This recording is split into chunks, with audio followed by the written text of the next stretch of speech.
computer. Vamos a ver el Facebook. Listo, ya estamos grabando.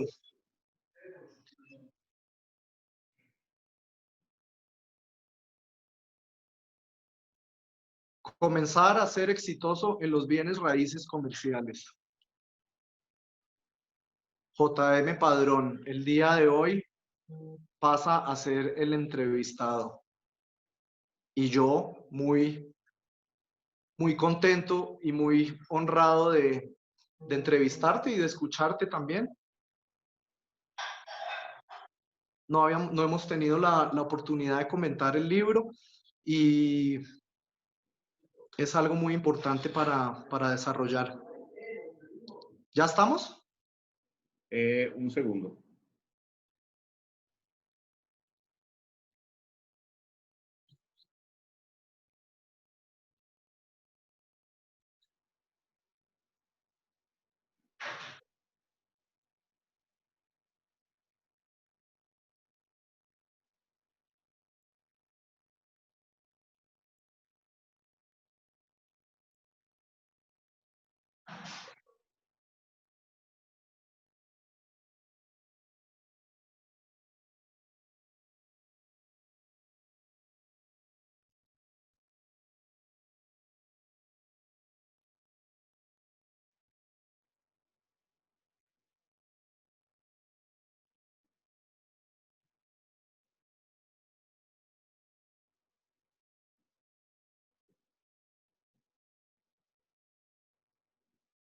Revisando aquí. Sabes que no veo que haya caído en Facebook. Un segundito. Vamos a ver acá. No, sí, yo estoy viendo, estamos en vivo. ¿Ah, sí? Seguro estamos en ok. Facebook. Sí. Ok, perfecto. Es que no lo veía en el mío. Está...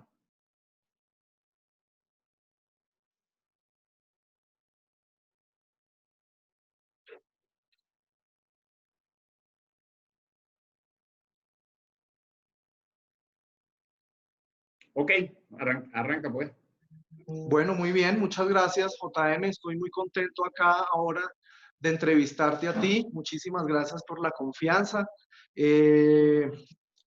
Además de honrado, pues muy contento de apoyarte. Tú eres un colega CCIM. CCIM es una muy importante organización relacionada con propiedad comercial que brinda una educación de primer nivel y es muy exigente también para obtener este PIN que llevamos el día de hoy los dos y que pues nos hace colegas y muy especialmente quiero compartir este comentario de tu libro, Cómo ser exitoso, cómo comenzar y ser exitosos en bienes raíces comerciales, que tú siempre has sido como manejando unas expectativas muy tranquilas del libro, porque entre CCIMs tenemos un conocimiento financiero de pronto un poco más avanzado de lo normal, pero es un libro increíble porque es muy fácil de leer y no tan solo para los principiantes, sino para expertos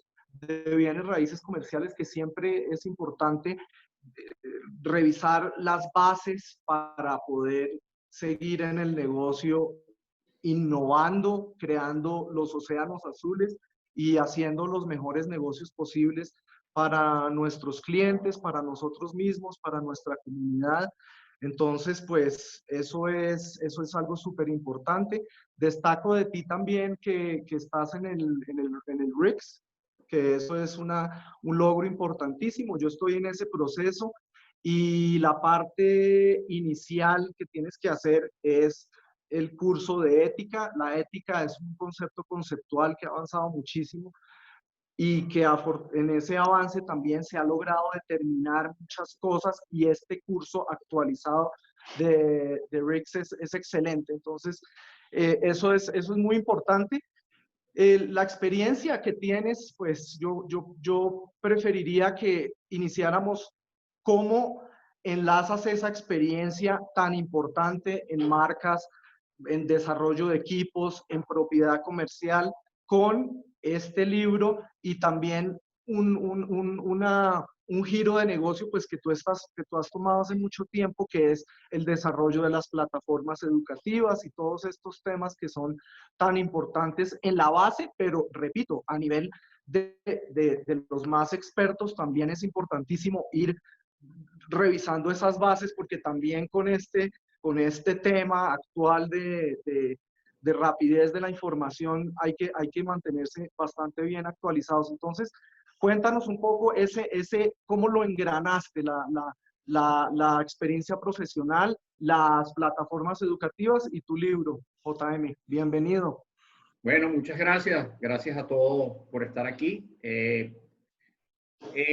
Mira, hace 6 años, te voy a contar el comienzo porque yo creo que es muy importante. Hace aproximadamente 6 años, la región de RE/MAX de Nueva York me pidió que le fuera a dar una charla a un retiro que los brokers de todo el estado de Nueva York tenían en la isla de Aruba.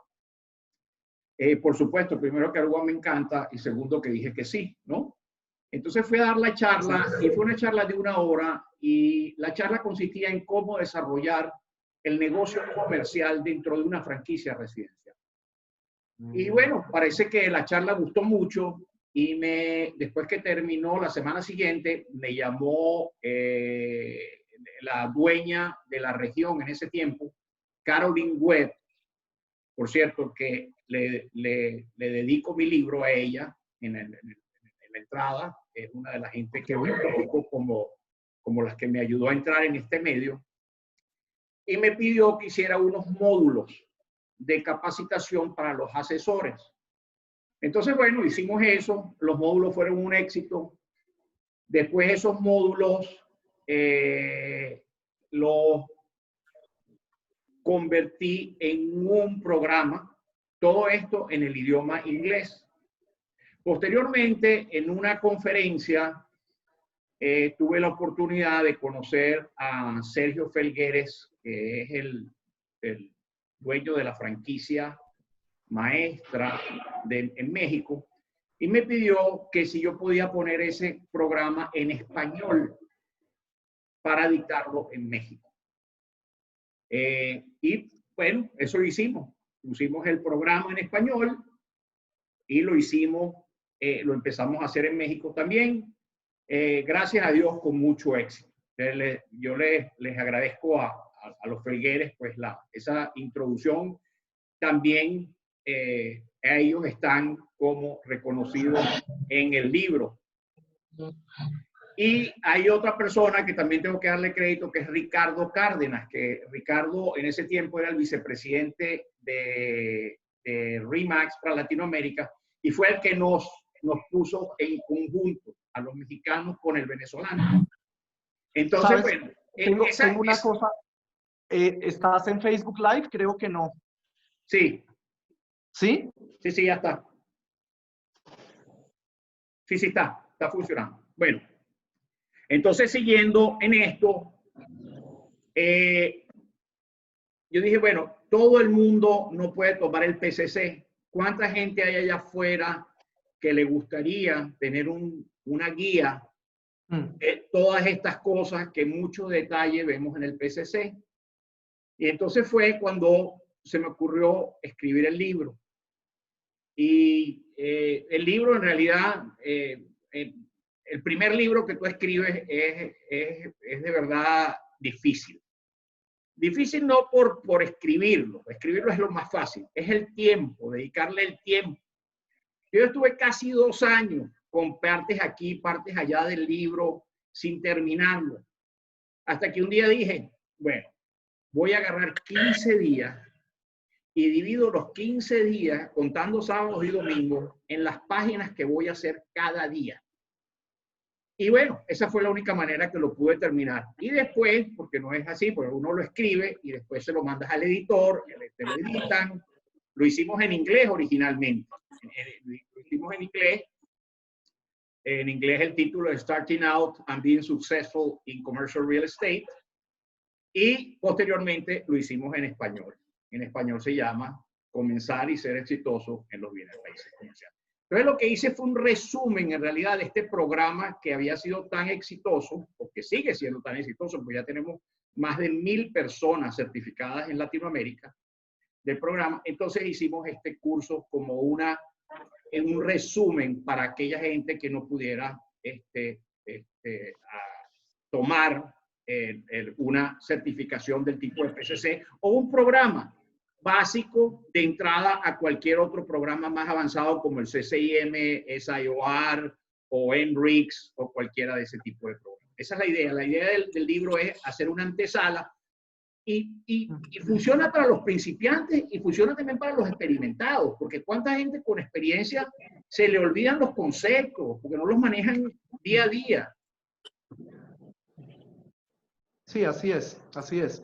Sabes que es muy interesante la parte, o sea, porque eso siempre me ha llamado la atención, como la capacitación original que hiciste es de una práctica residencial establecida, cómo expandir, cómo integrarse hacia comercial. Yo, en mi práctica particular, esa transición yo no la hice. Yo lo hice desde consultor, pero yo veo que es muy común en el mundo inmobiliario esa transacción, esa transición desde residencial a comercial.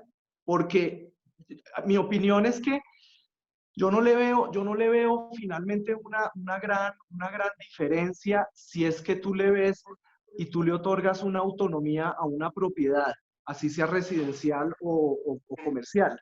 Y eso quiere decir pues que la propiedad tiene que valerse por sí misma, no es que no por ser que esté en el patrimonio familiar no debería generar renta, ¿no? Eso es un error, pero eso es un error que se ve en industrial, que se supone que es un tipo de propiedad muy avanzada y muchos propietarios no tienen claro ese manejo inmobiliario, ¿sí ves? Entonces, al final, yo no le veo como una gran diferencia, sin embargo, se supone que es lo emocional del residencial frente a la racionalidad del comercial. Me gustaría un poco que comentes sobre esto para tenerlo un poquito más claro. Bueno, mira, yo soy una persona que pienso y tengo un concepto de comercial y residencial totalmente separado para la práctica. Sí. Yo considero en 22 años que tengo, en mi tercera etapa de mi vida, 22 años haciendo corretaje, consultoría y ahora mucho en la parte de capacitación, yo no he conocido a ningún corredor que sea exitoso haciendo residencial y haciendo comercial. Es lo que yo llamo resimercia. Yo creo que uno tiene, inclusive dentro del comercial, uno tiene que especializarse. Uno tiene que especializarse en un ramo. A no ser que esté en un mercado muy pequeño y en el mercado pequeño tenga que hacer un poco de todo. Pero es un mercado grande, uno tiene que especializarse. Entonces, por cierto, ese es mi segundo libro que estoy escribiendo, que creía que lo iba a terminar ahora, pero me va a tomar un tiempito más, porque estoy lleno de proyectos ahora. Y el libro se llama Resimercia, es en inglés. No creo que lo voy a sacar en español, porque yo creo que en español no tiene tanto sentido.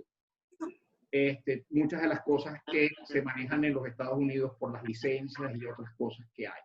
Pero yo creo que si tú eres un corredor residencial y eres exitoso, maravilloso. Conozco muchos corredores residenciales que son súper exitosos, sobre todo los residenciales de lujo, que van y trabajan con viviendas de lujo. Pero comercial, si eres comercial, debes ser comercial, y si eres residencial, debes ser residencial. Esa es mi teoría. Hay gente que hace las dos, pero yo no he conocido a nadie que sea exitoso haciendo las dos. Sí, se divide la práctica. No sé, de pronto estaré en una línea disruptiva. Ya quiero hacer residencial. Yo hago transacciones comerciales, pero digo, uno puede aplicar sus servicios en diferentes mercados, uno puede hacer muchas cosas que le permite la tecnología en el día de hoy, que de repente pueden ser diferentes a otros temas, pero bueno, está bien. ¿Cómo? Bueno, habíamos hablado de la designación miembro RICS, que RICS es Royal Institution of Chartered Surveyors, ¿no? Correcto. Surveyor es una palabra bien especial. Surveyor relacionado con survey, entonces es el que mira la propiedad, hace el due diligence, hace muchas cosas, hace el avalúo. Entonces, el avalúo tiene ya la semana pasada hablamos bastante con Max de eso, nos recordaba o sea, porque él es evaluador, director de avalúos, entonces tiene una línea muy fija. Tú, ya hablando un poco de definir un valor para una propiedad comercial, ¿cómo puede estar influyendo el análisis financiero? Que también eso es una de las cosas que yo veo también, que hay una diferencia más marcada entre comercial y residencial. Coméntanos un poco sobre eso. Definitivamente, o sea, nosotros como corredores comerciales no somos peritos evaluadores, pero debemos de tener el conocimiento de cómo estimar un valor de una propiedad, o lo que se llama broker's price opinion, una opinión de valor, no evaluador, pero debemos de conocer que hay tres métodos. En residencial generalmente utilizan el método de comparable de ventas y en algunas ocasiones utilizan el método de reposición. En comercial se debe hacer comparable de ventas, se debe hacer reposición y se debe hacer el método de ingreso, que es el más importante. Porque si yo tengo un edificio de 3.000 metros cuadrados vacío y tengo otro de 3.000 metros cuadrados con 80% de ocupancia, pues, ¿cuál vale más? No, es que se lo voy a llenar rápido, está vacío ahora, porque, ok, ¿y por qué no está lleno? Entonces, ¿cuál es el flujo de ingresos que tiene ese? Entonces, es complejo evaluar una propiedad comercial, pero se deben de manejar los tres métodos y siempre como estándar, desde el que yo lo aprendí, hacíamos siempre en nuestras presentaciones para captaciones y en nuestras presentaciones cuando representábamos un comprador, siempre veíamos estos métodos y el método de ingreso se utiliza generalmente dos tipos. El método de tasa de capitalización, que es como tomar una fotografía en el instante, pero el más adecuado es los flujos de caja descontados. ¿Cuánto me va a producir la propiedad en los próximos 5 años? Traérmelo a valor presente y ver cuánto es la tasa de retorno y ver si esa tasa de retorno va de acuerdo con la tasa del inversionista. De acuerdo, yo uso mucho también, porque eso es fundamental evaluando inversiones, y evaluando inversiones inmobiliarias, a veces hay unos escenarios demasiado optimistas y a veces hay escenarios que se van ejecutando en la marcha que terminan en unas rentabilidades bastante críticas, y pues que ese es precisamente el arte y el riesgo de meterse en este tipo de negocios. Cada vez yo veo que el consultor y el asesor da muchísimo valor a cada una de las transacciones en las que participa. Sin embargo, pues no todos los clientes están en esa disposición de pagar unos honorarios, y bueno, eso es parte del mercado. Cuéntanos, Daniel ha estado bastante activo en Perú. Me parece muy bueno lo que publica. Bienvenido siempre.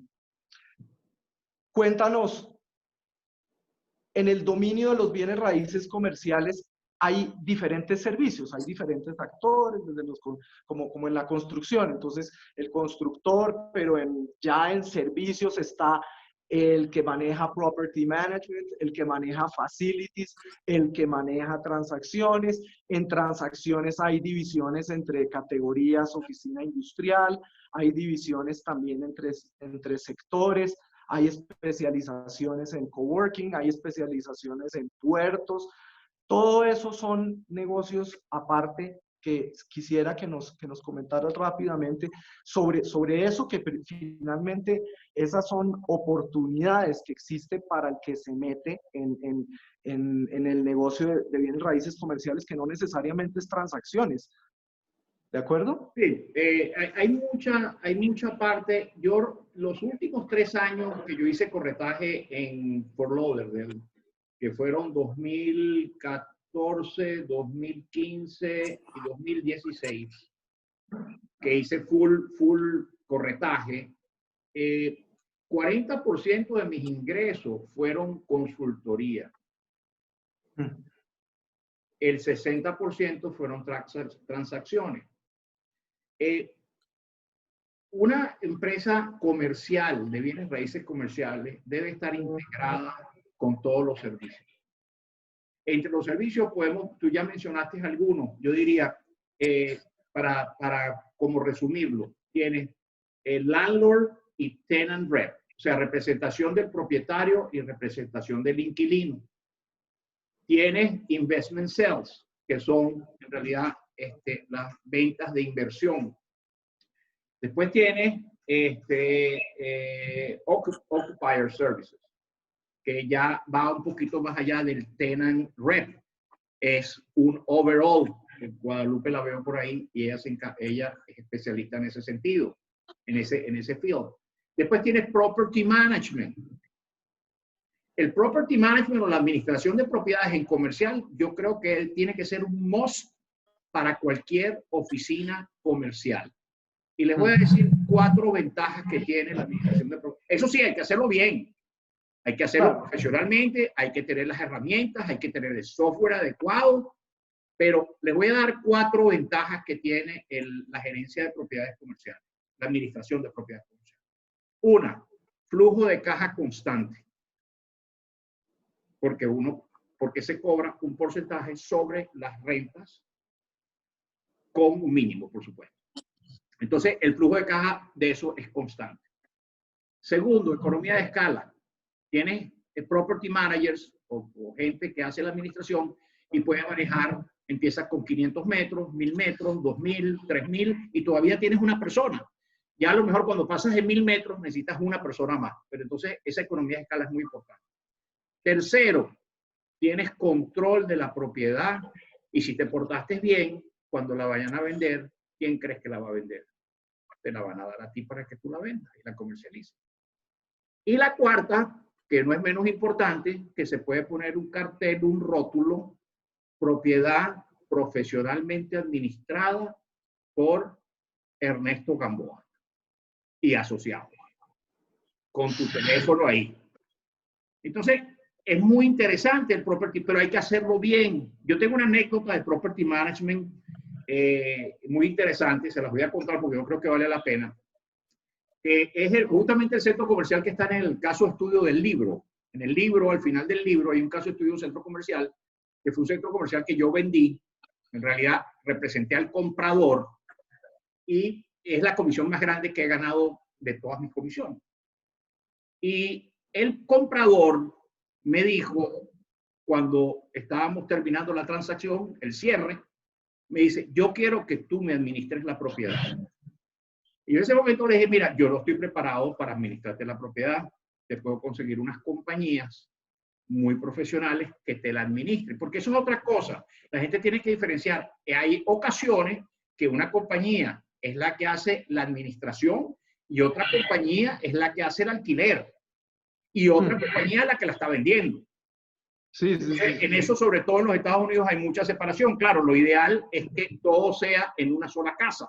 Tú haces la administración y también vas a hacer el alquiler. Pero bueno, entonces cuando él me dice eso, yo dije, híjole. Bueno, entonces me puse a hacer una certificación que se llama CPM, que por cierto, después por X o por Y no la terminé, pero bueno, me puse a hacer la certificación esa, aprendí, y lo que hice fue que me busqué un socio que es CCIM, es CPM, y tenía ya mucha experiencia en la parte de manejo de administración de propiedades. Y le digo, mira, tenemos este tremendo negocio, no es nada más este, tenemos otros más que están viniendo, ¿por qué no hacemos una compañía de property management? Y eso fue lo que hicimos. Entonces, el property management yo creo que le da a las compañías, pero regreso, hay que hacerlo muy bien, hay que tener las herramientas y hay que hacerlo profesionalmente. Entonces, bueno, yo creo otra cosa muy importante o otro rubro importante que debe tener una firma de corretaje full service es investigación de mercado. Bueno, eso es fundamental.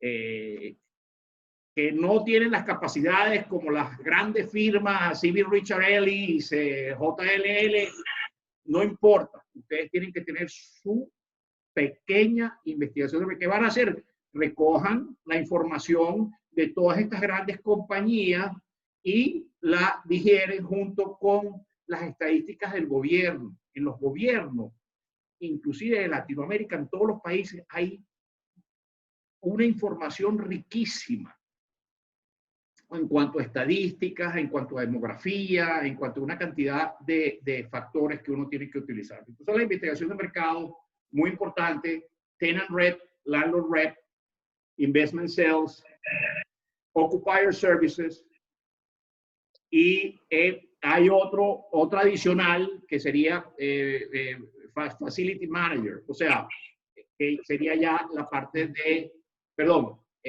asset manager, que ya sería la parte de manejo de portafolio y manejo de todo lo que son activos para una compañía o una inversión. Pero en línea general eso es, y uno no es fácil hacer un full service company, ¿no? O sea, una compañía esta de servicio, porque tiene muchas cosas, pero sí se puede hacer a la escala en cada uno de estos niveles, contando con los profesionales adecuados. Tienen que tener profesionales de alto nivel, certificados, CCIM, NRICS o equivalente. No quiero decir que nada más los CCIM y los NRICS son los que van al baile, pero tienen que tener gente que esté en esos niveles. Sí, de acuerdo. División de due diligence, división por industrias, importantísimo, ideal, sí. Ese es el objetivo si quieres estar integrándote en la línea de valor del inmobiliario comercial. Consultorías, hay muchos servicios que se pueden desarrollar y, bueno, avalúos es también importantísimo hacer. Bueno, acuérdense que la semana pasada yo no hago avalúos, yo tengo un producto intermedio por el objetivo que yo tengo, pero bueno, pues a mí me gustaría que comenzaran a participar y hacer preguntas y las vamos resolviendo, me parece, o si no, yo puedo seguir preguntando y seguir conversando, pero pues que participe la audiencia para ver qué nos quiere comentar del libro, quienes han leído el libro, quienes no han leído el libro también, pues comentar un poco cuál sería una expectativa para conocer, si quieren participar con mucho gusto. Yo creo que es importante, antes de que participen, que sepan que el libro está escrito en inglés, está escrito en español y está en Amazon. En Amazon lo pueden adquirir, lo pueden pedir con hard copy, o sea, un libro físico, o está también en forma electrónica, ebook. El ebook cuesta $9.99. O sea, les digo, es precio-valor. No quiero que esto sea un comercial para vender el libro, pero la verdad que el libro, los que lo han visto, los que lo tienen, hemos recibido las mejores comentarios. ¿Ya le subiste otra vez? Yo lo compré a mejor precio en Kindle. Yo ya todo lo que compro es Kindle. No. Es que fíjate bien. Cuando empezó la pandemia, yo hice una promoción por las redes. Sí, esa mi idea era regalar el libro.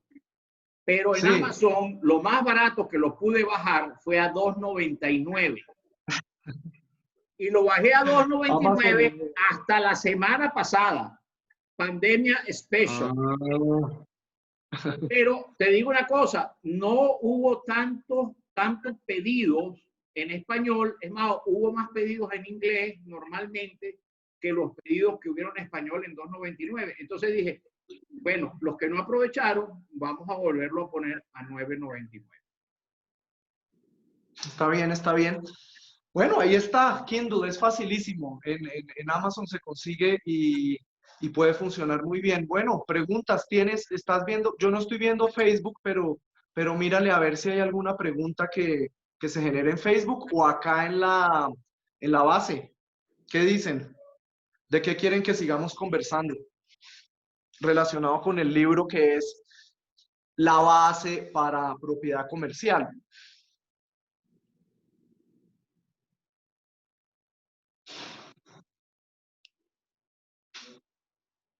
Aquí tengo una pregunta en Facebook Dale. que dice, ¿nos podría comentar un poco más en detalle el contenido del libro? Entonces, sí, con mucho gusto. El libro tiene varias secciones. La primera es la introducción a los bienes raíces comerciales, donde se presentan las diferentes propiedades comerciales que hay. Después tiene una sección de lo que es la propiedad en bienes raíces comerciales. Después vienen los conceptos importantes, financieros importantes en bienes raíces comerciales. Cómo se estima el valor de una propiedad comercial. Financiamiento de las propiedades comerciales. Para que sepan, el financiamiento comercial de una propiedad comercial es totalmente diferente al financiamiento de una propiedad residencial. Después tenemos una sesión de trabajando con vendedores y trabajando con compradores.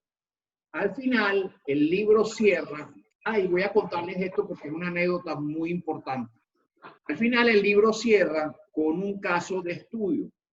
Ese caso de estudio es el centro comercial que había mencionado anteriormente, que es el negocio más grande que yo he hecho. Y por supuesto, lo quiero mucho y lo repito cada vez que pueda, ¿no? Entonces, si yo no hubiera tenido, o sea, la moraleja de esto es, si yo no hubiese tenido el conocimiento de lo que era el coeficiente de servicio de la deuda, todos los que han tomado el PCC deben de saber, y los del CCIM, por supuesto, saben, lo que es el Debt Service Coverage Ratio. Si yo no hubiera sabido qué era eso, yo no hubiera hecho esa venta. Es tan importante, y ahí está muy claro, en el libro sale justamente las diferentes opciones que tratamos de hacer con el dueño que está vendiendo para poder adquirir. O sea, también el libro es más una guía, es una guía de texto, porque tiene ejercicios, como los libros de texto de la universidad. Usted hace los ejercicios y atrás tiene las respuestas en la parte de atrás del libro. También trae un glosario de todos los libros. Tengo aquí, a ver, hola José Miguel Ernesto. Bueno, me imagino que eso responde a la pregunta que hicieron sobre el libro. Es un libro muy completo, un libro de 100 páginas, pero bájenlo por Kindle, o Kindle creo que es gratis, o cómprenlo por ebook, $9.99. Es de verdad que un libro que deberían de tener en su escritorio, en su desk, para hacer consulta.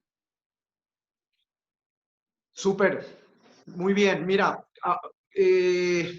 bueno, si hay alguna pregunta adicional, lo lo manejamos. Quisiera yo preguntarte un poco sobre servicios específicos ya de transacciones, entonces ya teniendo la oportunidad. Yo he visto que todavía en Estados Unidos, a pesar de ser un mercado bien desarrollado, el tenant rep en algunos casos lo sigue pagando el honorario, digo, de hacer un tenant rep lo paga el propietario. Sin embargo, hay prácticas en donde me incluyo, en donde nuestro entendimiento es, yo a quien represento finalmente es al que le cobro honorarios, específicamente en tenant rep y en adquisiciones, en ese par de productos. Entonces, coméntanos, JM, sobre estas cosas particulares del negocio, que yo las veo muy importante porque eso casi que es una definición estratégica particular de cada quien. ¿Sí? Sí, excelente pregunta y bueno, los que me conocen, que ya han tomado mis cursos, yo aprendí, como todo, aprendemos de los golpes. Yo en 2 o 3 oportunidades perdí mi tiempo trabajando con clientes en una forma no exclusiva. Esto es en el mercado de Fort Lauderdale, en la Florida, en Broward County, arriba al norte de Miami.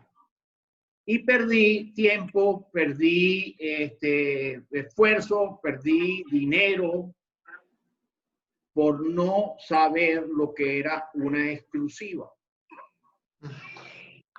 Gracias a un mentor que me enseñó y me dijo, mira, tú tienes que trabajar en exclusiva. Esto es mucho el trabajo que hacemos. Tienes que hacer investigación de mercado, tienes que hacer análisis financiero, tienes que hacer todo esto para después decirle la propiedad, darle la propiedad, entregarle la propiedad al cliente. Esta es la oferta que debemos de colocar. Tanto para la compra y yo tuve golpes en compra y en representación de un inquilino, en ambos. ¿Qué ocurrió? Aprendí a hacer el acuerdo de exclusividad. Y en el acuerdo de exclusividad es muy sencillo. Lo que dice es, mi compensación por alquiler es 4% del valor del contrato de alquiler. Generalmente esa compensación la paga el propietario. Pero en caso de que el propietario no la pague, usted me va a pagar la diferencia. En otras palabras, si yo quiero 4% de comisión y el propietario paga 2%, pues el inquilino que yo estoy representando me tiene que pagar 2% para balancear mi 4%. Yo no voy a bajar mi compensación, es el mismo trabajo. Entonces, empecé a hacer eso, me dio mucho miedo el primero que hice, pero me enseñaron a cómo lo firman. Primero, por supuesto, ganar la confianza, porque no cualquiera salido de la noche va a firmar algo con uno. Primero tienes que tener una confianza, tienes que tener credenciales, tienes que tener una cantidad de cosas. Pero lo más interesante de esto es que a quien beneficia ese contrato, y lo mismo aplica para el comprador, a quien beneficia ese contrato es al comprador o al inquilino. ¿Por qué? Porque yo ya tengo asegurado mi comisión, mi comisión, no me gusta decir comisión, mi compensación de mi trabajo ya la tengo asegurada. Y yo le voy a buscar a ese señor, a ese cliente, propiedades hasta debajo de las piedras, aunque no estén pagando comisión. Porque si no pagan comisión, me la va a pagar mi cliente. Pero yo le voy a conseguir el mejor deal posible. Y lo que hago es que generalmente el contrato lo hago por 4 meses, o lo hacía, porque ahorita yo no estoy ejerciendo. Lo hacía por 4 meses y tenía una cláusula de 30 días out, porque yo no quiero amarrar a nadie que no esté contento conmigo. Entonces esa cláusula de los 30 días, simplemente lo que decía, Si usted no está contento con mi servicio, usted me notifica y en 30 días este contrato queda cancelado y anulado. Por supuesto, con unas cláusulas que tiene el contrato de que todo lo que se había trabajado hasta ese momento se tiene que respetar. Pero eso, te digo, después me fue muy bien, funcionó muy, muy bien y uno tiene en este negocio comercial, se trabaja mucho, se hace mucho análisis y uno no puede estar trabajando para nada. Y el nivel que uno tenga, eso es como un doctor. Ese es como un doctor que empiece y te empiece a diagnosticar y te empiece, no, bueno, ven otro día y te mira y prueba esto y todo, y no te paga. El doctor te cobra adelante, el abogado te cobra adelante, porque nosotros profesionales de esto no cobramos también o no aseguramos nuestra compensación. Es tan sencillo como eso. Sí, de acuerdo. Nuestra práctica siempre incluye una consultoría al inicio de una transacción. Y sabes que en Ecuador tenemos una ley inmobiliaria pues antigua, pero finalmente es muy avanzada. Y para transacciones de venta, acá está estipulado el 6% del valor de venta en predios urbanos y el 8% en predios rurales. Que si el mercado es una cosa u otra cosa, yo en negociaciones, yo no puedo referirme a otra cosa sino a la ley en ese sentido. Pues aprovechar, tú tienes que sacar provecho de las cosas. Entonces en Ecuador es un gran sitio para trabajar siempre, pues siempre y cuando tú puedas hacer eso. Nosotros acá en la ley ecuatoriana, la ley es muy clara, nosotros no somos comisionistas, no estamos facultados como comisionistas ante la ley. Entonces yo cada vez que oigo comisión como que yo me entiendo más el honorario que tú percibes por una transacción, que en algunos casos y pues en algunas prácticas, toda esta información y toda esta preparación de los negocios también puede ser parte de otro honorario dentro del dominio de la consultoría. ¿Qué más? ¿Qué más tiene nuestra base para seguir comentando? Esto de los servicios y de los honorarios es algo bien importante, porque acuérdate cuando preparábamos ahorita, antes de que se conectaran todos, hay dos negociaciones en transacciones. La una con el cliente que quiere que tú le apoyes en una transacción compra, arriendo o venta, esa es una, pero después es con la parte que finalmente se va a firmar el arriendo o la transacción de venta, ¿de acuerdo? Correcto, correcto, así es. Siempre hay que ver que hay dos puntas, ¿no? La punta del propietario o el vendedor y la punta del inquilino o del comprador. En algunos casos, y dependiendo de las regulaciones en cada país, en cada estado, en los Estados Unidos, por ejemplo, en algunos casos uno representa a ambos, pero tienes que seguir sobre todo, mire, yo creo que por encima de las leyes, la ética que comentaba Ernesto al principio está por encima de todo. Fíjense que el libro, y yo creo que es interesante que lo comentemos, el libro comienza, en las primeras páginas del libro, habla de la ética y habla por qué tenemos que tener las competencias en la ética para poder cumplir. El código de ética de National Association of Realtors, el artículo 11, dice: si usted no sabe lo que está haciendo, tiene que decírselo a su cliente y buscar ayuda para poder servir a ese cliente. Si no, está una violación expresa de la ética.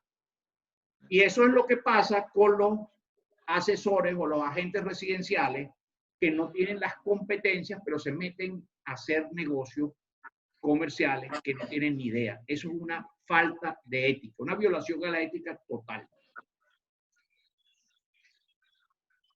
Sí, ahí les estoy compartiendo en el chat el enlace de Rix para que lo revisen. El curso de ética es muy bueno, como que lo enfrentan a uno a ciertos casos bien particulares para medir cómo son las cosas respecto a la ética y es muy bueno que lo revisen porque además recién hay como un compendio sobre ética en 5 principios. Eso es lo último que hay, porque después de hace mucho tiempo que cada organización inclusive tenía su propio código ético. Acá en Ecuador también hay un propio código ético, pero a veces la ley es diferente y las prácticas son diferentes y el entendimiento también es diferente. Yo, en lo particular, personal mío, yo no entiendo bien cómo puede uno representar a un cliente y cobrar los honorarios de la otra parte. Eso yo no lo entiendo, eso a mí no, eso yo no lo puedo entender. Yo siempre como que me he preocupado también de dejarlo claro contractualmente todo, que el que me contrata es el que me paga mis honorarios finalmente, independientemente pues, de muchas cosas. Esa es como mi línea, digamos. Que es diferente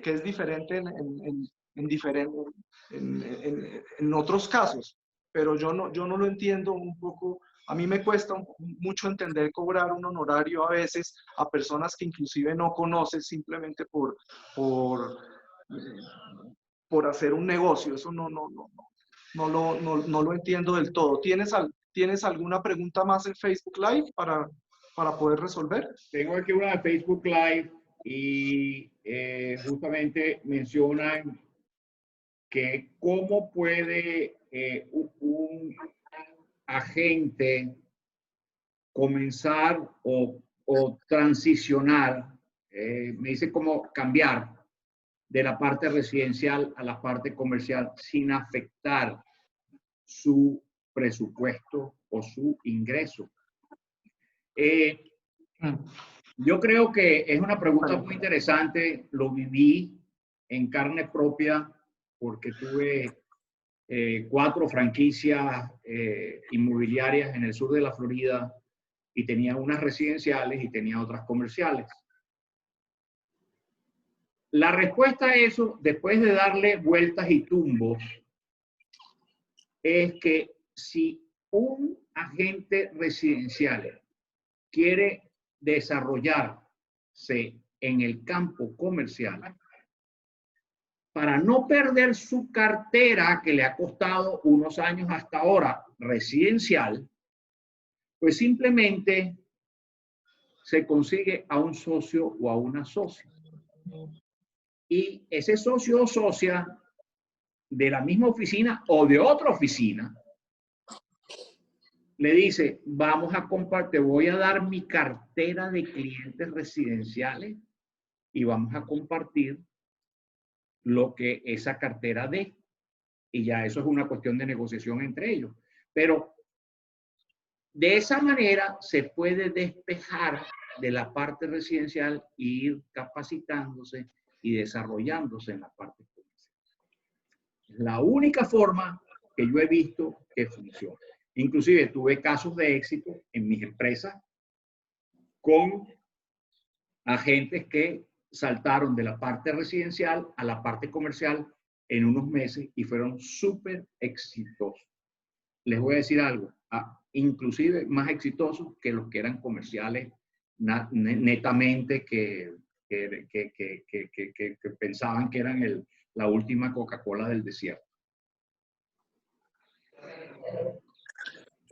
Es que si o sea, ya rescatando un poco lo que hablabas antes, si tú desarrollas un sistema de información y te metes de cabeza, por ejemplo, en el área industrial o en el área de oficinas, y pues meterse de cabeza es mucha calle y mucho proceso de información, que eso pues nosotros lo hemos hecho, pero teniendo el negocio de consultoría como bien montado. Si solamente, si es para para transacciones igual es de importante. Tú tienes que tener un sistema de información y ojalá tener la capacidad de desarrollar esos indicadores que sean la base para demostrar el conocimiento frente al cliente, pero también que sean una base que tú puedas integrar fácilmente a tu CRM y poder echar a andar las cosas de una mejor forma, ¿no?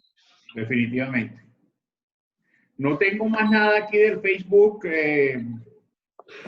Ernesto, no sé si hay algunas preguntas más del piso, o sea, de nuestro grupo. Bueno, acá está un alumno mío del MDI de Ecuador, Andrés, tocó hacer una pregunta. hazte una pregunta ahí.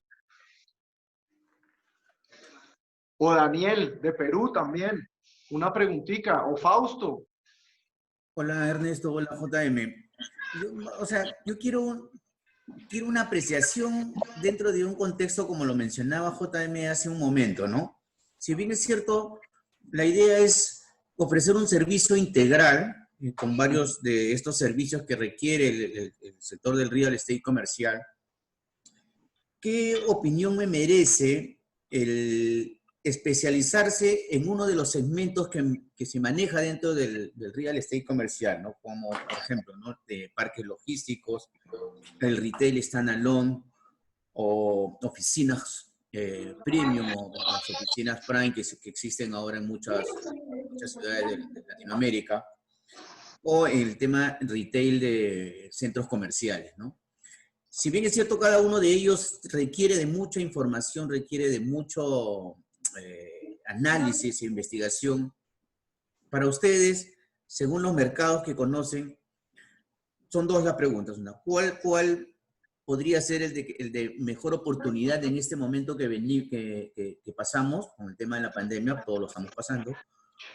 ¿Y cuál sería, en todo caso, una de las, o cómo podríamos tomar una especialización de estos segmentos que existen en el real estate? Gracias. Gracias, Daniel. Muy buena tu pregunta. Mira, hay algo que yo siempre predico para arrancar, lo que es la base. Yo creo que tenemos que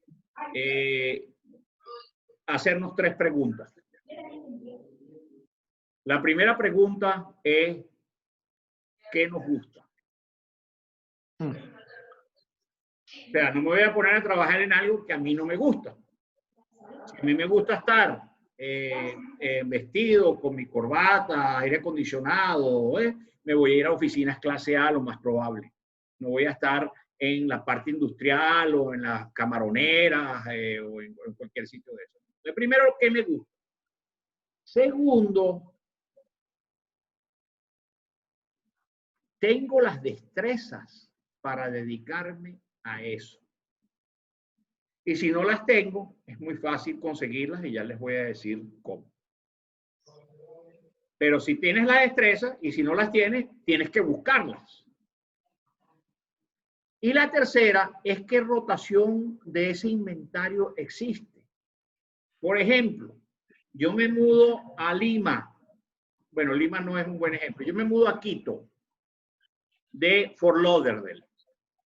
Y en Fort Lauderdale era especialista en marinas. Bueno, definitivamente en Quito no me voy a poder dedicar a marinas. A no ser que me vaya a Guayaquil. A Lima tienes que irte para las marinas también. Sí, por eso es que lo cambié, ¿no? Entonces, son las tres cosas y la conjunción de esas tres cosas son las que me van a dar a mí lo óptimo para poder dedicarme a algo.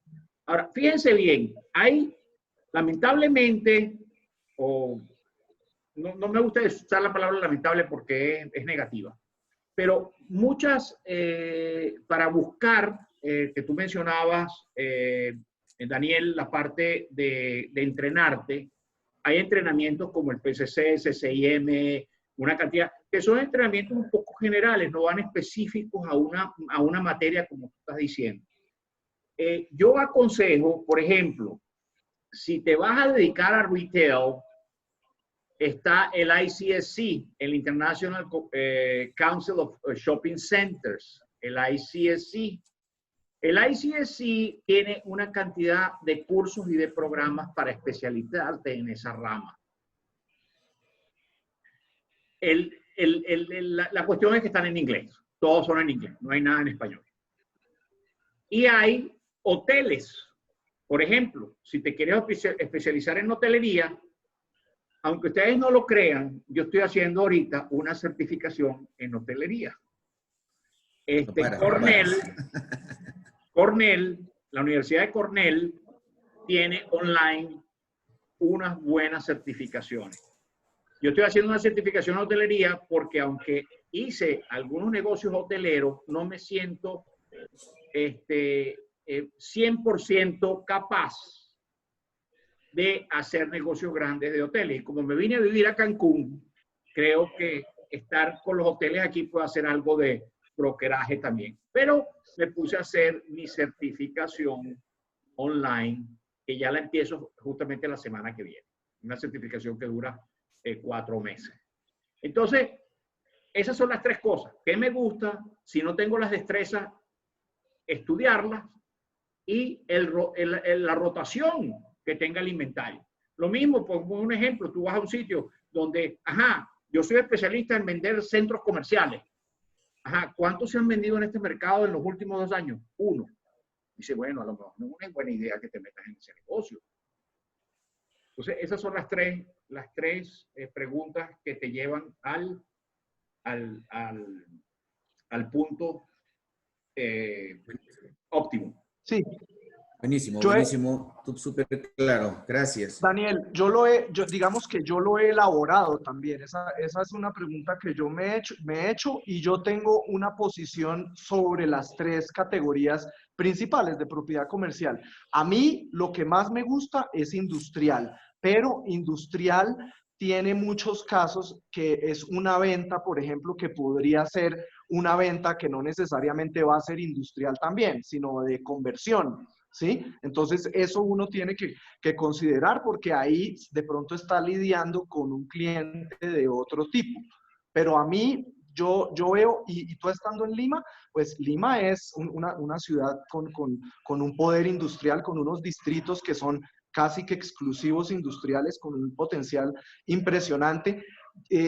Si yo lo comparo con retail, de pronto los portafolios de industrial puede ser un poquito más accesibles, digamos, que portafolios de retail, en donde la transacción se puede complicar un poquito más.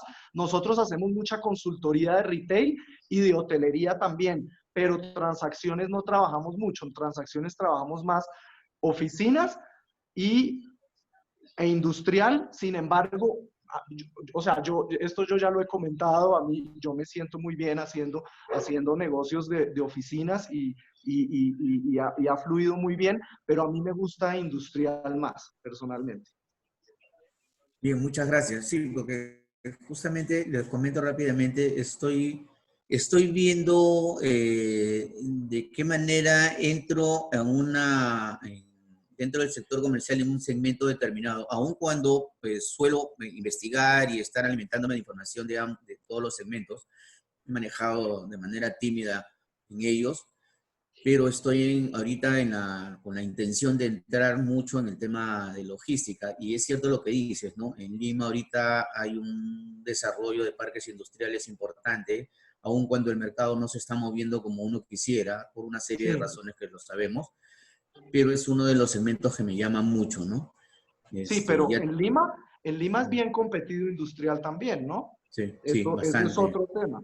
También sí, el nivel de competitividad que haya, porque lo ideal es pues que no haya un nivel de competencia tanto y que se pueda generar valor para los clientes con servicios pues del mayor ticket posible. Claro, ahí generar valor agregado también. Ya te molestaré, Ernesto, de manera personal para esos temas. Seguro, gracias. Con mucho gusto, Daniel. Gracias, gracias. Fíjate una cosa muy interesante que dijiste de la parte de retail. Yo te aconsejaría primero, si no eres miembro del ICSC, del International Council of Shopping Center, yo sé que tú estás asociado con una firma que son socios. Tú perfectamente te puedes hacer socio individual utilizando la umbrella o la paraguas de esa firma y te va a costar $125 al año ser socio de la ICSC. El ser socio de la ICSC vas a tener una cantidad de información muy interesante.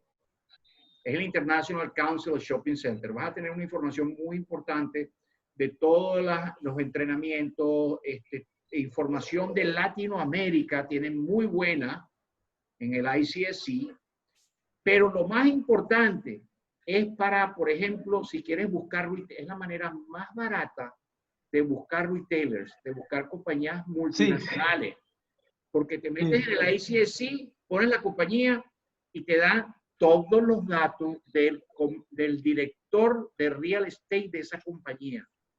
El teléfono, el email, que lo contactas inmediatamente. Y de esa manera puedes ver, o sea, por ejemplo, tienes un centro comercial y dices, ¿cuál quiero yo que sea mi mezcla, mi tenant mix, la mezcla de inquilinos? Ah, quiero un Starbucks, quiero Curves, whatever. O sea, tú vas desarrollando y a través del ICSC puedes ir contactando a esa firma, le puedes enviar la información del package y le dices, están interesados, esto es lo que tenemos. Muy importante. Buenísimo, gracias, lo acabo de anotar. Sí, retail es interesante. Además yo te digo, en Estados Unidos hay algunos personajes ya destacados de retail. En Latinoamérica, a mí me parece que el personaje más destacado puede ser Jorge Lizán. ¿Será? ¿Qué dices tú, JM? Yo no conozco mucho de transacciones de... Probablemente Jorge, por lo menos de exposición, yo creo que él es el más conocido en Latinoamérica. Él es el más conocido. Y en realidad postea cosas muy interesantes siempre. Sí. Yo lo tengo en mi grupo y muy bien. Yo cuando estuve en la Florida prácticamente me dediqué a retail. Yo hice retail. Yo además de lo que era la ICSC, tenía un software que se llama Retail Track.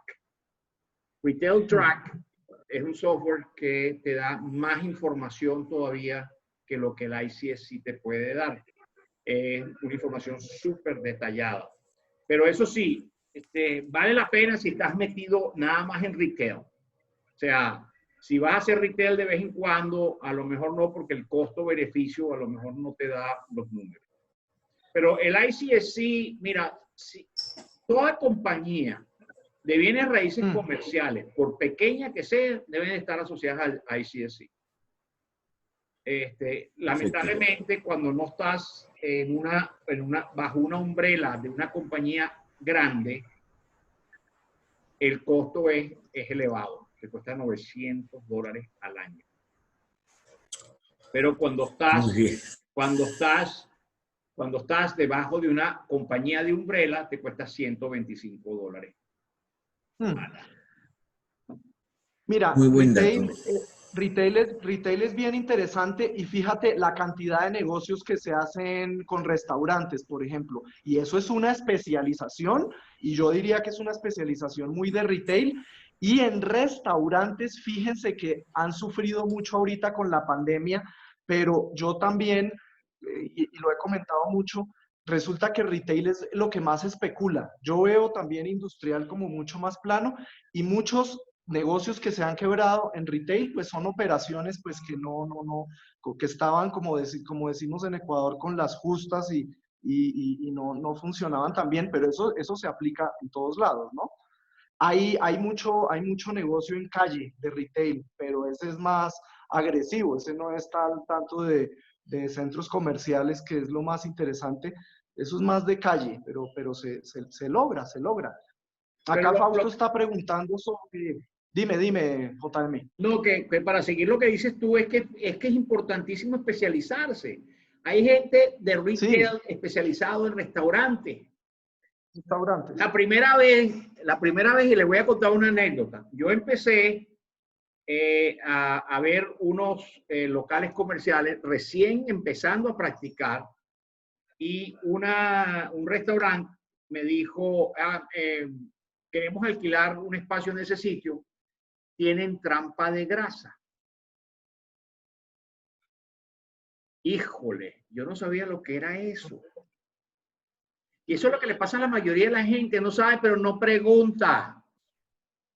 Entonces me fui a preguntar, primero calladito para no regarla, me fui a preguntar, mira, ¿qué es la trampa de grasa? Pues la trampa de grasa es lo que dice su nombre, es un grease trap que es una facilidad que tienen que tener los restaurantes para almacenar la grasa, los aceites, las cosas esas, y se va recogiendo y tiene un tanque.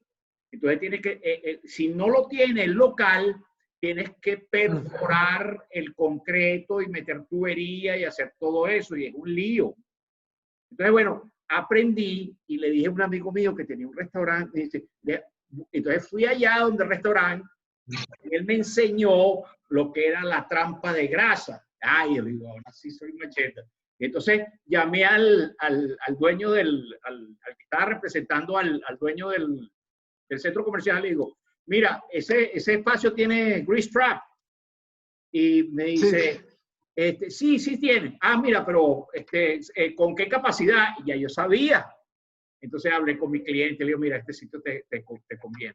Pero pregunten, señores, no se metan a hacer cosas que no saben. Imagínate, si uno va y alquila ese restaurante, hacen el sitio, y bueno, si la gente no tiene experiencia, porque si tiene experiencia, ellos van a preguntar si tiene grease trap o no, o trampa de grasa. Pero hay tantos detalles, en cada cosa es una especialidad. Y restaurante retail y restaurante lujoso es una especialidad. Y restaurante de la taquería es otra cosa. O sea, que uno debe conocer muy bien qué es lo que está manejando. Disculpa que me recordé de eso del grease trap y me pareció interesante mencionarlo. No, pues es que es clave. Todos los temas técnicos que tú conoces de avance, pues te sirven en la negociación. Si tú no conoces del grease trap y vas a hacer un negocio de restaurantes, te puede salir caro. Después, me había olvidado. Project Management es una vaina que muchas veces el negocio de adecuación, esto lo digo en el mercado de oficinas, es de más valor que construir el mismo edificio. Es de un nivel muy alto y muy interesante. Eso lo vemos en los ejemplos de los proveedores que han entrado, inclusive últimamente a Ecuador, se han hecho unos negocios bien importantes en ese rubro de project management, que también es totalmente relacionado con propiedad comercial. Mira, Fausto indica sobre residencial muchos inversionistas que buscan la renta.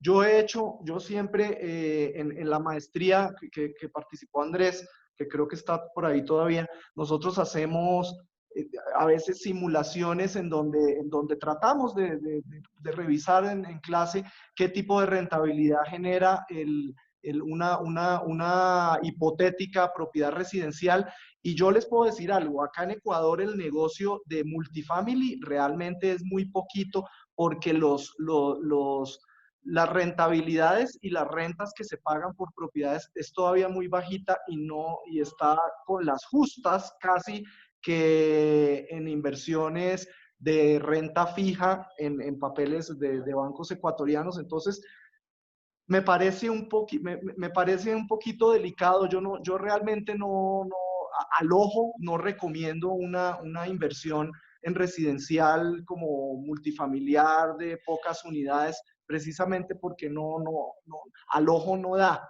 Obviamente que hay que hacer el estudio, pero pues ¿quién va a pagar el estudio para hacer un análisis de ese tipo? Pero me parece que no da. ¿Qué comentario tienes tú, JM, de esto de pronto? Mira, también allá? en la mayoría de los mercados que yo conozco, bueno, voy a ponerles un caso muy típico, Ciudad de México. Ciudad de México, yo alquilaba un departamento en una urbanización que se llama La Condesa. Yo tenía un departamento de 2 habitaciones para estrenar, full mármol, bellísimo, o sea, lo máximo. Esos departamentos costaron $400,000. Yo lo tenía alquilado en $1,200. El condominio y los gastos eran como 200 y pico de dólares. O sea que probablemente al inquilino le quedaban $900 netos mensuales. saca la tasa de capitalización, $900 netos por 12, y lo divides entre el precio, porque además lo compran de contado. Este señor que yo le alquilaba tenía 11 departamentos en esa zona. Entonces, o sea, patrimonio para el futuro, para el futuro, para el futuro, pero ¿para cuál futuro? ¿Quién le dice a ese señor que compre esos departamentos? ¿Quién le dice? Asesores, con todo respeto, residenciales, que no tienen ni idea. Porque aquí en este momento hay una línea fina. Son departamentos residenciales porque el uso va a ser residencial, pero la intención del comprador es una inversión comercial, porque está esperando un retorno en inversión. Bueno, si saca la cuenta fácilmente, es más, vamos a hacerlo aquí rapidito, eran 9.000 Bitcoins, mejor dividido por Bitcoin. 450.000, te da un retorno del 2%. 2% el retorno. O sea, 2% lo puedes poner en un banco, no sé, en el peor banco, para que te dé 2% de rendimiento. Entonces, hay que tener mucho cuidado con eso. Y es interesante que todos se entrenen, se capaciten. Si los asesores residenciales se capacitaran un poco en este tipo sin necesidad de que se vayan a dedicar a la parte comercial, pero si se capacitaran un poco en todos estos temas que son tan sencillos y los aprenden a hacer, pues pueden asesorar a sus clientes de una manera mucho mejor. Sí, así es, así es. La conclusión en ese análisis rápido es casi que, y los bitcoins consideró en su momento, o acciones de Zoom, alguna cosa, es así. Yo les digo a los estudiantes que están desarrollando proyectos inmobiliarios que si no tienen bien ajustado el tema de ingresos y el tema de costos, y es una inversión demasiado grande y a veces no tiene sentido, porque no tiene sentido cuando tú tienes papeles al 3%, no tiene sentido meterte en un negocio al 2%. Entonces muchos promotores dicen, no, es que yo tengo la estructura, entonces para dar de comer y a la gente, bueno, ok, eso es otra cosa, pero acá nosotros debemos estar hablando desde negocio, que tenga sentido, o sea, que sea competitivo, que no sea, pues, o sea, los bitcoins para mí ya son un referencial, como una tasa pasiva referencial que hay que ir considerando e integrándola a los análisis financieros que se hagan. Definitivamente, definitivamente. A mí me gustaría presentar para que la gente tenga muy claro y las confunde. La mayoría de la gente, inclusive gente experimentada, experimentada no, con experiencia, que en vez de 20 años de experiencia es un año multiplicado por 20, ¿no? Hay dos diferencias allí, ¿no? Pero hay 4 tasas. Está la tasa de capitalización,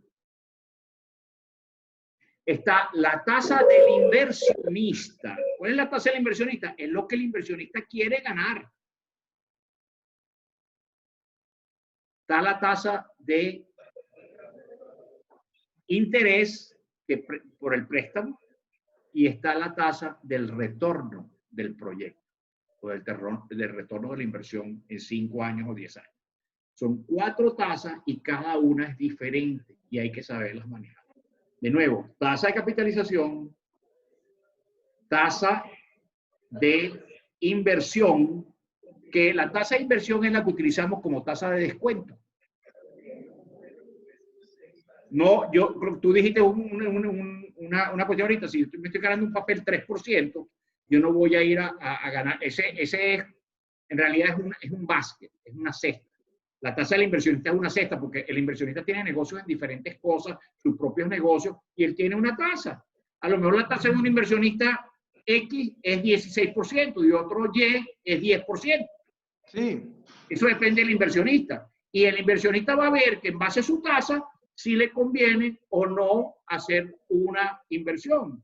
Yo siempre pongo un ejemplo muy sencillo, que es el señor que tiene un negocio de llantas en una esquina espectacular y le va muy bien. Su retorno de su negocio es cerca del 20%. Y llegó y alquila el espacio. Y llegó el dueño y le digo, te lo vendo. Y él se buscó a un especialista comercial que sabe de esto. Y el especialista comercial dijo, mira, el retorno en el mercado, como están las rentas, para ti va a ser como del 8 o 9%. Y entonces el llantero le dice, hey, yo me quedo comprando llantas y creciendo mi negocio. No voy a comprar, no voy a comprar el espacio, sigo alquilando. Es de donde vienen los sales leaseback. Walmart. Walmart hace su tienda y después la estabiliza y la vende, porque ese no es el negocio de Walmart. El negocio de Walmart es, ¿qué? Vender productos. Y con eso se van y hacen otra tienda. Entonces, es muy importante ver lo de las tasas. Y la tasa del inversionista es muy importante. Está bien, mira, JM, está preguntando Ana, ella está en un caso en donde va a haber un desarrollo inmobiliario y hay una porción que va para el terreno. Entonces, ella está, yo entendería, Ana, que estás intermediando en este negocio, entonces ver un poco cómo se maneja. Yo pues me anticipo a que, a ver, defendiendo el interés de quién está, porque es diferente el que se va a construir el edificio, si estás defendiendo el interés del que construye el edificio o del que está aportando al terreno, ¿sí? Entonces estás diciendo que es del que aporta al terreno. Deberías tener, yo pienso que deberías tener un acuerdo que en el momento en donde se aporte ese terreno a un fideicomiso o la figura que sea, se te cancelen los honorarios. Ojo, honorarios, yo no hablo de comisión, es honorarios profesionales y eso lo aprendí de la ley de Ecuador. ¿Qué dices, JM, ante este caso? Mira, mi respuesta es muy sencilla, todo es negociable. En ese tipo de negocios tienden a aprovecharse tanto el propietario del terreno como el desarrollador. Porque, ¿qué es lo que pasa? El propietario del terreno aporta el terreno y espera recibir al final un beneficio. Generalmente se lo dan en apartamentos, en departamentos o en viviendas, dependiendo del negocio que se haga. Siempre es negociable. Yo creo que la comisión o la compensación, para seguir lo que dice mi colega, la compensación debe ser en base al beneficio global que se va a tener. Entonces, pero eso es siempre negociable.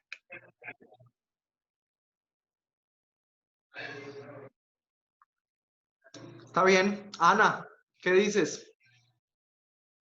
Guadalupe, un saludito.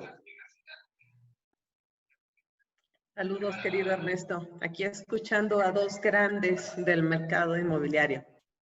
Cuéntanos tú sobre Occupier Services. ¿Cómo van las fibras? Todo va muy bien avanzando y está repuntando la actividad. Empezamos otra vez a tener recorridos y a ver que los clientes están decidiendo cuáles van a ser sus próximos movimientos.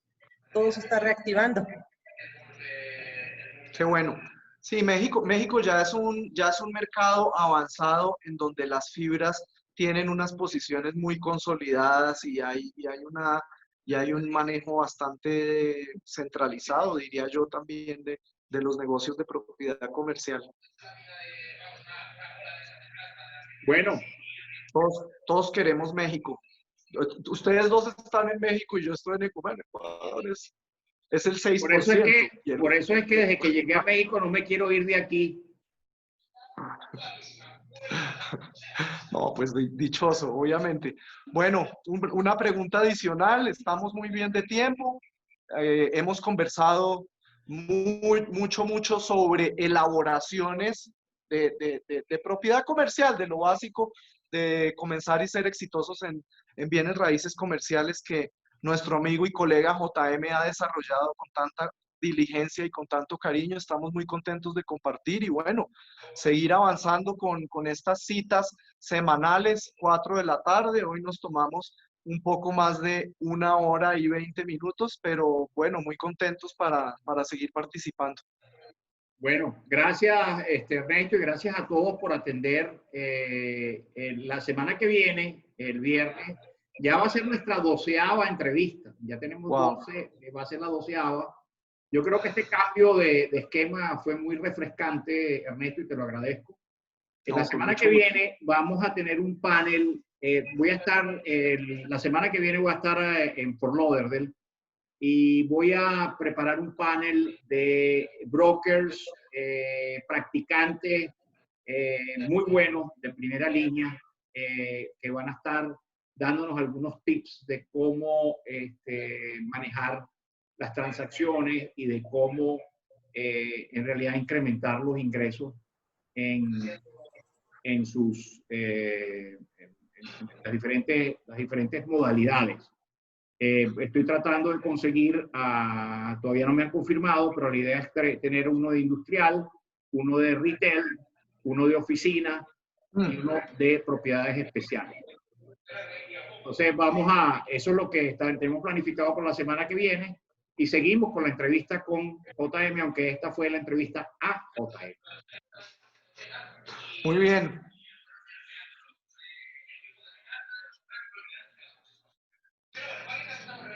De pronto, algo adicional. Daniel, muchas gracias a ti. Estamos muy contentos. Guadalupe también, que se unió, me parece excelente.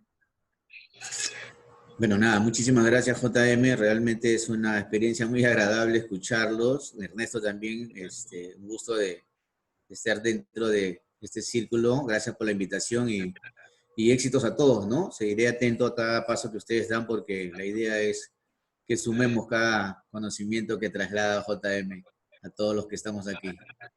Un gusto. Bueno, felicidades y que tengan un bellísimo fin de semana. Hoy es viernes y los inmobiliarios comerciales lo saben. Totalmente. Muy bien, muchas gracias. Excelente. Gracias, Ernesto. Bye. Que estén Adiós bien. A todos. Gracias. Adiós a todos. Chao, Gabriela, Giovanni, Ana, César, Elsa.